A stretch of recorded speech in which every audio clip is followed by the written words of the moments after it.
Hey everyone, and welcome back to the channel. Today, we're diving into a truly moving and long overdue moment in music history. David Letterman inducting his dear friend, the late, great Warren Zevon, into the Rock and Roll Hall of Fame. This wasn't just another speech. This was a heartfelt, funny, and deeply personal tribute that spanned decades of friendship.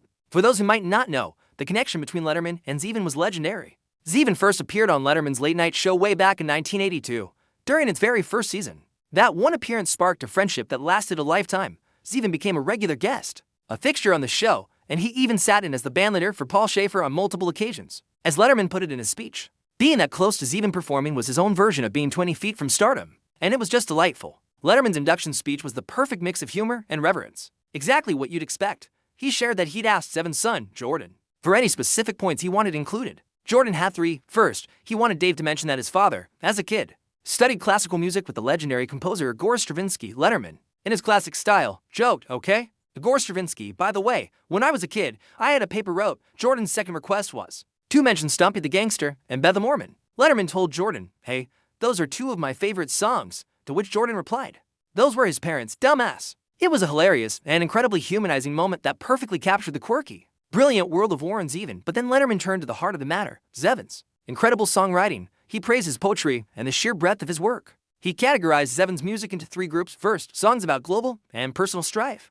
like Rollin' the Headless Thompson Gunner, Excitable Boy, and I'll Sleep When I'm Dead. He said, ask any of Warren's peers: Bruce Springsteen, Don Henley, Jackson Browne, Bob Dylan, hell, ask Igor Stravinsky. Warren Zevon is in my Rock and Roll Hall of Fame, actually, his own wing. The second category was love songs, beautiful, poignant tracks like Mutineer, Reconsider Me, and Searching for a Heart. These songs showcased a softer, more vulnerable side of Zevon that contrasted sharply with his more chaotic rock anthems. And finally, the third category, songs about werewolves. As Letterman talked about Zevon's most famous hit, Werewolves of London, the crowd started howling. He quipped, "This is about a werewolf in London." I don't know if this is a true story, but there you have it. It was classic Letterman, finding the humor in the absurd, just as Zevon so often did in his music. Of course, no tribute to Warren Zevon would be complete without mentioning his final iconic appearance on The Late Show in October 2002. It was shortly after Zevon had been diagnosed with terminal lung cancer. In that unforgettable episode, the entire hour was dedicated to him. Letterman asked Zevon what he had learned about life and death from his diagnosis. Zevon's reply has become immortal.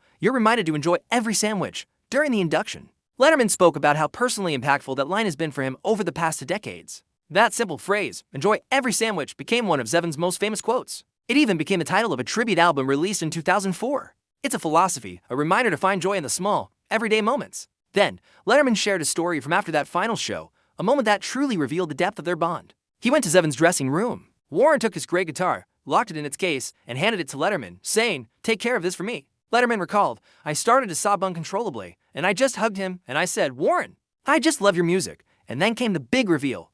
On stage at the Hall of Fame, Letterman showed the audience the very same guitar. He picked it up and declared, 'By God, tonight it's going back to work.'" He then handed the guitar to Dave Kuning of the Killers, who used it for their powerful tribute performance of Zevon's songs. It was a symbolic, full-circle moment that brought the house down. This induction was a long time coming.